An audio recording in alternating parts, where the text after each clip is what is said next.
उत्तर प्रदेश की सत्ता पर काबिज होने के लिए पश्चिमी यूपी के सियासी दरवाजे से घुसना सबसे मुश्किल रहा है, लेकिन जिसने भी पश्चिमी यूपी में जीत का परचम लहराया उसे सत्ता पाने से कोई नहीं रोक पाया। यानी प्रदेश की सत्ता में जब जब परिवर्तन हुआ, बदलाव की आवाज पश्चिमी यूपी से ही आई। चुनाव के पहले चरण में प्रदेश के 11 जिलों की 58 सीटों पर करीब 60.17% वोटिंग हुई। ऐसे में सवाल उठ रहे हैं कि यूपी में पहले चरण में पिछले चुनाव से कम मतदान के मायने क्या हैं?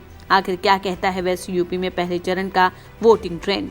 अगर आप पिछले 3 विधानसभा चुनावों के आंकड़ों पर गौर करें तो पाएंगे कि वोटिंग फीसदी बढ़ा है, जिसका असर प्रदेश की सत्ता में परिवर्तन के तौर पर देखा गया। लेकिन मौजूदा चुनाव में ये ट्रेंड नीचे जाता दिखाई दे रहा है। 2017 के चुनाव में इन 58 सीटों पर 64.10% वोटिंग हुई थी, यानी पिछली बार की तुलना में करीब 4% कम वोटिंग हुई है। ऐसे में वोटिंग फीसदी में कमी आने को लेकर सियासी जानकारों की राय बटी हुई दिख रही है। 2017 के चुनाव में भी पश्चिमी यूपी ने खेल पलट दिया। उस चुनाव में सत्ता विरोधी लहर का जबरदस्त असर देखा गया। 2017 के चुनाव में 2012 के चुनाव की तुलना में करीब 3% अधिक वोटिंग हुई।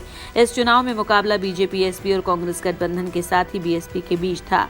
आरएलडी भी कई सीटों पर मुकाबले में रही। सभी दलों को वोट मिले, इससे वोट फीसदी बढ़ा, जिसका फायदा बीजेपी को मिला। बीजेपी को 53 सीटों पर पार्टी को जीत मिली, तो एसपी बीएसपी को 2-2 और आरएलडी रालोद को 1 सीट मिली। 2012 के चुनाव में भी समीकरण में बदलाव होता देखा। अखिलेश के नेतृत्व में एसपी ने वेस्ट यूपी में एक अलग माहौल बनाने की कोशिश की और इसमें कामयाबी पाई।